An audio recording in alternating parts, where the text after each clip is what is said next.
பாவமா இருக்கு. ஒன்னு டிடிவியும் இன்னொன்னு நம்ம அண்ணன் ஓபிஎஸும். எவ்வளவு மரியாதையா அண்ணன் இங்க வாழ்ந்தாரு, இப்ப அங்க போய் அசிங்கப்பட்டு நிக்கிறாரு. டிடிவி எனக்கு ஒரு சீட்டு போதும், அதே நான் தாங்க மாட்டேன், அதை விட கொடுத்துடாதீங்கன்னு கெஞ்சினாரா. அவருக்கு 2 சீட்டு கொடுத்து பழி வாங்கிட்டாங்க. ஆனா நம்ம அண்ணன் ஓபிஎஸ்க்கு ஒரு சீட்டு கொடுக்காம பழி வாங்குறாங்க. அவங்க தெரிஞ்சு செய்யறாங்களா தெரியாம செய்யறாங்களான்னு தெரியல. நம்ம அண்ணன் பாவம் பிஜேபியை நம்பி பேச்சுவார்த்தை நடத்துறேன் அண்ணாமலை வீட்டுக்கு அடிக்கடி போனதுனால இன்னைக்கு அண்ணாமலை ரேஷன் கார்டுல ஓ பன்னீர்செல்வம்ன்ற பேரை சேர்த்துட்டாங்களா. அந்த நிலைமை ஆயிடுச்சு அவருக்கு. என்ன பண்றது?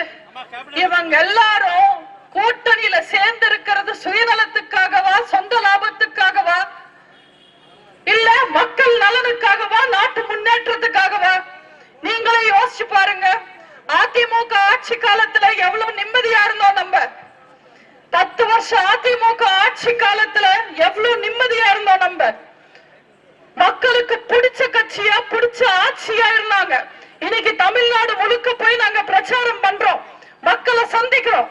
தமிழ்நாட்டு மக்கள் அண்ணன் எடப்பாடியார் ஆட்சிக்காக, அதிமுக ஆட்சிக்காக ஏங்கிக்கிட்டு இருக்காங்க. திருட்டு திமுக ஆட்சிக்கு வந்து 3 வருஷம் ஆச்சு. மக்களுக்கு ஒழுங்கான திட்டங்கள் ஏதாவது கொண்டு வந்தாங்களா? மக்களுக்கு ஏதாவது நல்லது செஞ்சாங்களா? நம்ம கொடுத்துட்டு இருந்த அத்தனை நல்ல விஷயங்களையும் இந்த திருட்டு திமுக நிப்பாட்டிட்டாங்க. தாலிக்கு தங்கம் திட்டம் கிடையாது, மாணவர்களுக்கு மடிக்கணினி கிடையாது, பென்ஷன் ஒழுங்கா வர்றது கிடையாது, அம்மா உணவகத்துல சாப்பாடு கிடையாது. இப்படி எல்லா நல்ல விஷயங்களையும் நிப்பாட்டிட்டாங்க. நாட்டை காப்பாத்துறதுக்காக வந்திருக்கிற இந்த தேர்தல்ல நீங்க இழந்த உரிமைகள், நீங்க இழந்த சந்தோஷம், நீங்க இழந்த நிம்மதி மறுபடியும் உங்களுக்கு கிடைக்கணும்ன்றதுக்காக வருகின்ற ஏப்ரல் 19ஆம் தேதி